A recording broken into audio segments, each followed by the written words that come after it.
royal rumor. Have you stay here. heard the story Meghan Markle might be expecting? Okay, so normally we do not hop on to the baby bump watch bandwagon, but indulge us a little. What began as whispered suspicion has now exploded into full-blown crisis. A woman has come forward claiming to be the real mother of Prince Harry and Meghan Markle children Archie and Lilibet. The woman alleges she was the secret surrogate behind both births, and now she's done staying silent. Her claims not only strike at the heart of Meghan's public image, but now raise critical questions about Prince Harry's complicity. Was the Duke of Sussex merely fooled, or was he part of the cover-up? But this isn't just about Meghan. Prince Harry is now being accused of participating in what's being called a carefully coordinated deception. Lady, from the moment she said, I do, is there any validation to this? Let's go through the looks and see what people are talking about. Here she is. I love this pantsuit, but people are speculating now, okay. The beaming pregnant Duchess was the subject of a master lesson in how to manipulate public relations. Let's break this argument down into smaller parts and find out what's actually going on behind the walls of the palace and the Montecito villas. The woman who goes by the initials DL has apparently sent in proof such as medical records, hospital bills, and signed non-disclosure agreements that she is the genuine woman who carried Archie and Lilibet in her first media appearance. She didn't hold back. What's happened? She's 37 years old. She turned 37 in August. I think people are just waiting for her to get pregnant and looking for any clue that they can. And we are looking for the clues because this blue dress, it's a Jason Wu. Yes. Now look at the ruffle. It's a peplum. Okay, she looks pregnant there. Okay. I was promised privacy and money. I was taken out of the story instead. People thought Meghan was pregnant when she donned a false tummy. She says that an organization in California contacted her in late 2018 and kept her alone during her pregnancies to keep the public from finding out. If this news is true, it ruins the whole picture. Meghan has spent years making a strong, independent royal mother who the crown wants to get rid of. If she's telling the truth, it also brings Prince Harry squarely into the mess because he knew and helped hide it. People on social media have been arguing for a long time over whether Meghan's pregnancies are real, but until today, those voices were ignored as conspiracy theorists. It was one angle. This picture is one angle. Anyone that was there says that she did not look pregnant. However, the angle that I'm looking at, she's drinking champagne that night. So, okay, now let's move on to this this last look here. Around 2019, a video came back to life that showed Meghan's stomach looking like it was folding in an unusual way while she was sitting down for an interview. Analysts pointed out that her bump looked different sizes and shapes at different public appearances. It was huge one day, and then it seemed to disappear the next. These weren't just tricks of the mind, these were planned changes to how things looked. The moon bump idea doesn't sound as crazy now that this woman has admitted it. 37, they're going to have children really soon. We know it, they've both spoken about it. I think that she's really wearing outfits now to try and stop the speculation so that every time she goes out, we're not constantly well, we are today, but you know, we're not constantly asking about it. That way, we're going to kind of not get used to, we're not going to see if her body changes shapes. In fact, it sounds like a cold, calculated PR move to trick the press and sway public opinion. Even back then, eagle-eyed royal watchers noticed that Meghan's due date seemed to change several times during her trip to Morocco. She said she was 6 months along, then a few weeks later she said she was only 5, and then she went into labor. Years ago, just before the birth of Lilibet. Now, my question there is, you can watch this, she's posted this on Instagram today. So this is 4 years ago in the privacy of their private hospital there. And it's Harry and Meghan there, twerking. Gone without a word, and it was said that Archie had already been born before the announcement of his birth. Critics now think this was part of a fake timeline created to trick people, IQ, and stay out of trouble. It was more about controlling what the media said than the thrill of being pregnant. And if Harry was involved, he was helping to perpetuate a lie about royal heritage and succession. Let's go back to May 2019 when Archie was born, or at least that's what they say. The audience here, much more important question. Meghan there, is that a real baby bump or has she strapped it on? Because weird. She's got form for strapping on baby bumps. So what do you think as you see it? I think Meghan was nowhere to be seen after giving birth, unlike Kate Middleton, who gave birth to all her children in front of the public at the Lindo wing. There was no hospital exit photo, no official media briefing, and not even the name of the hospital was confirmed. Instead, a strange pre-recorded video of Harry in front of stables was released, saying the baby had arrived. 2 days later, Meghan showed up looking slim and happy. Queen is no longer with us because, oh my Lord, how she would be shuddering at those images. It's so undignified. I don't know, call me old-fashioned, but I'm finding that quite uncomfortable to It is watch. uncomfortable. I don't think, because she's done this before for photos, holding Archie in a way that many mothers thought was strange and uncomfortable. Now we know why the surrogate said she didn't give birth. The public was misled to, and the hospital was hidden because there was no hospital, no labor, and no delivery. Something weird happened when Archie's birth certificate came out. Rachel Meghan Markle is Meghan's full name. important. That is the migrant crisis. I'm joking. This is very important. Now, the Rwanda scheme, it seems, was cruelly abandoned. We know it was impetuously axed by this funny little man who's our Prime Minister on day one. It's just a gimmick. It's a gimmick. Unexpectedly taken away and replaced by Her Royal Highness, the Duchess of Sussex. Why would the mother's name not be on the child's birth certificate? The palace said it was because of royal rules. Meghan argued it was the palace's fault, but now it looks like a good way to hide her royal name from the paperwork completely. Why? If Meghan never had a baby, including her legal name on the certificate could have put her at danger of legal problems. This was not something the royals did. This was legal damage control. Red. When high numbers came across, reveal that A, the high numbers were not necessarily dictated by good weather. On quite a few bad weather days, high numbers came across as well. But that the numbers were significantly lower last year.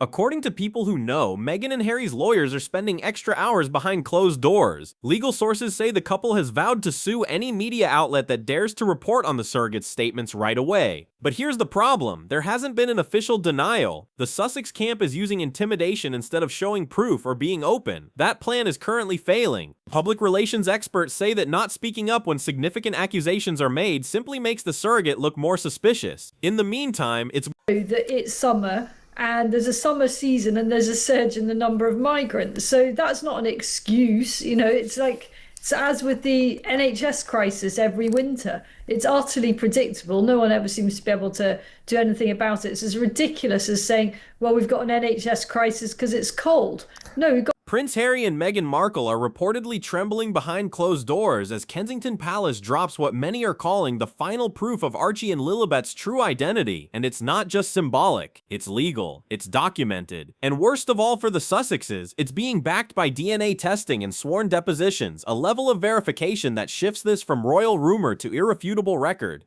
If the claims were false, if the story were nothing more than palace propaganda or right-wing fantasy, Harry and Meghan would have already issued a rebuttal. They'd be out in full force with statements, interviews, and a media blitz to discredit the findings. But instead, they've gone silent. Not just quiet, eerily so. Meghan, once known for her swift legal threats and relentless media responses, has said nothing. No Instagram post, no statement through her representatives, no late-night call to press contacts, just silence. And that silence is speaking volumes. Critics are no longer calling it strategy. They're calling it what it feels like, an admission of guilt. Because if you had the means, the access, and the motive to disprove something this damaging, you'd do it fast and loudly. But Meghan isn't doing anything. And that's why people are starting to wonder, what if there's nothing left to deny? Meanwhile, Prince Harry is said to be unraveling emotionally, pacing rooms, making frantic calls, and showing signs of deep distress. His inner circle is reportedly in damage control mode, scrambling to contain the fallout, not just within the monarchy but across Hollywood, where his credibility is already fraying under financial scrutiny, failed documentaries, and a growing sense that his brand is built on emotional manipulation rather than genuine advocacy. This latest revelation isn't just about titles or lineage, it's about truth under oath. DNA doesn't lie, legal testimony doesn't disappear into deleted tweets or retracted statements, and when those two meet at the same time, it becomes nearly impossible to undo the damage. The bigger question now isn't just what happened, but why it took so long for the truth to surface. Because if Kensington Palace had this evidence all along, why release it now? Timing is everything. This move comes as Netflix quietly distances itself from Archewell, as banks flag unusual activity in their accounts, and as public support for the couple continues to erode. It's a strategic final blow, not just to their credibility, but to their relevance. And perhaps most damning of all, the release of this information didn't come from a tabloid or a conspiracy theorist. It came from the very institution they claimed to escape. And now the world is watching as the last thread of their royal narrative begins to fray.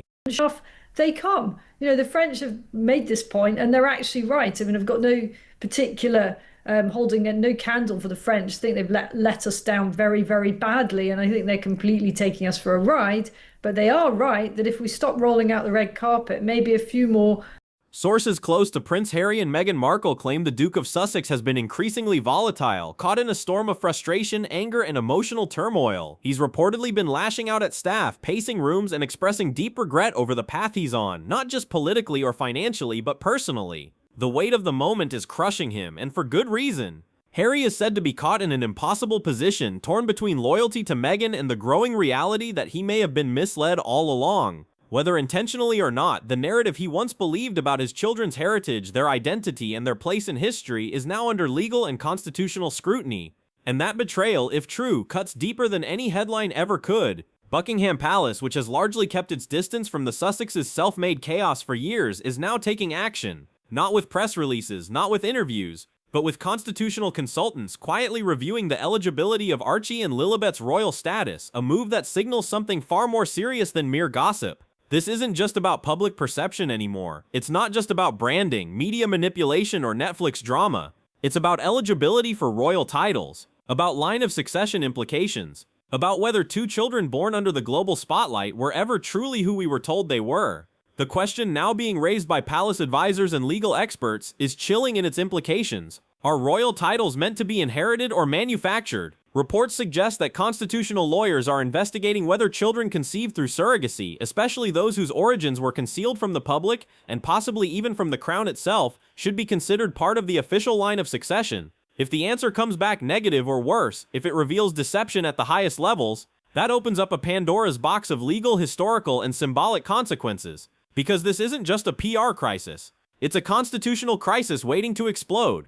If it turns out that Archie and Lilibet were never biologically tied to the royal lineage as claimed, the monarchy faces an unprecedented dilemma. How do you handle a situation where public image diverges from biological fact? How do you reconcile tradition with deception? And most importantly, how do you correct the record without tearing apart the institution itself? The ripple effect would be immediate. Royal historians would need to rewrite records. Media outlets would scramble to reframe narratives. Public trust in the monarchy and in the Sussexes would plummet beyond recovery.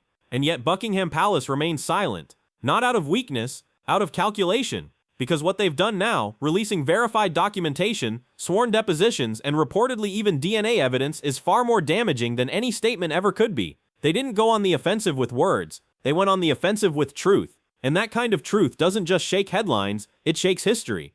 Entering the sea, even if it's a quarter of an inch deep, if the migrants are already in there. There they go. There they are, typically watching the migrants leave. So now it's supposed to be a major concession that the French have now said. The monarchy can no longer afford to stay silent, because if the legitimacy of Archie and Lilibet's royal status is truly in question, the damage isn't just symbolic, it's structural. Once adored by millions, Harry and Meghan are now facing record-low approval ratings, even among audiences who once championed their freedom from the crown. The emotional investment that fueled their Netflix deals, podcast launches, and book sales has begun to unravel, not because people stopped caring, but because they started questioning. And now, they're not just asking about titles or media manipulation, they're digging deeper into every moment that built the Sussex brand. The Oprah interview, now seen as a carefully curated performance. The docuseries, more like a scripted narrative than a truth-telling journey. Their so-called stepping back from royal life, a story that feels less like liberation and more like deception. Because here's what's happening now. Online polls show over 70% of viewers believe the surrogate story could be credible. That's not just skepticism, that's a cultural shift. A turning point where the public stops buying the illusion and starts demanding verification. Former fans who once defended them against palace narratives and press scrutiny are now revisiting every tearful confession, every late-night monologue, every Instagram caption with a new lens. Were we misled? Manipulated? Emotionally played for years, and perhaps most shocking of all is the growing speculation around their marriage itself. Friends close to the couple say the scandal has shaken their bond in ways previously unseen. Tensions have reached a breaking point. Meghan reportedly blames Harry for not stopping the surrogate from going public, while Harry feels thrown under the bus, questioning not just his wife, but his own place in the very story he thought he understood. Sources claim the two are sleeping in separate rooms, barely speaking, and taking intentional space from each other. It's not just marital strain, it's emotional collapse. Meghan's focus remains on brand control, trying to manage optics, media leaks, and product lines.